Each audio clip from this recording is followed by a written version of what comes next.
Fame संभाल पाना सबके बस की बात नहीं है और यही वजह रही कि पृथ्वी शॉ जैसा टैलेंटेड बैट्समैन अब दिखाई तक नहीं देता है। साल 2016 में डोमेस्टिक डेब्यू करने के बाद कोई ऐसा टूर्नामेंट नहीं, कोई ऐसा फॉर्मेट नहीं जहां पृथ्वी शॉ ने सेंचुरी ना लगाई हो और यही वजह रही कि लोग उनको सचिन तेंदुलकर से कंपेयर करने लग गए। लोग कहने लग गए कि अगला सचिन तेंदुलकर बन सकता है। इसी बीच 2018 में उनका इंटरनेशनल टेस्ट डेब्यू होता है और अपने टेस्ट डेब्यू पे सेंचुरी लगाने वाले यंगेस्ट इंडियन प्लेयर बन जाते हैं। पर इतना सब कुछ हासिल करने के बाद भी आईपीएल 2025 में पृथ्वी शॉ अनसोल्ड चले जाते हैं और तो और उनको टीम इंडिया में जगह तक नहीं मिलता, लोग उनकी बात तक नहीं करते। तो चलिए समझते हैं इसके पीछे का कुछ इंपॉर्टेंट रीजन।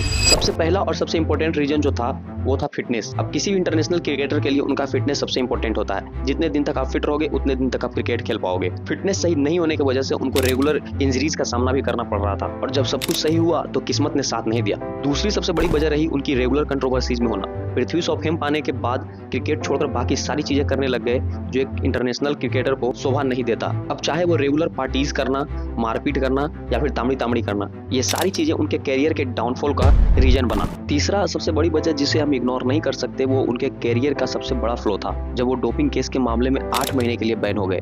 किसी भी यंग क्रिकेटर के लिए उसके कैरियर के स्टार्टिंग फेज में ही बैन का सामना करना उसके कैरियर के लिए ऑब्स्टेकल सा हो जाता है और यही पृथ्वी शॉ के साथ हुआ और वहीं से उसकी उल्टी गिनती शुरू हो गई। तो आपके हिसाब से और क्या क्या वजह रही होगी पृथ्वी शॉ के डाउनफॉल का, कमेंट सेक्शन में बताइए और चैनल को सब्सक्राइब करिए।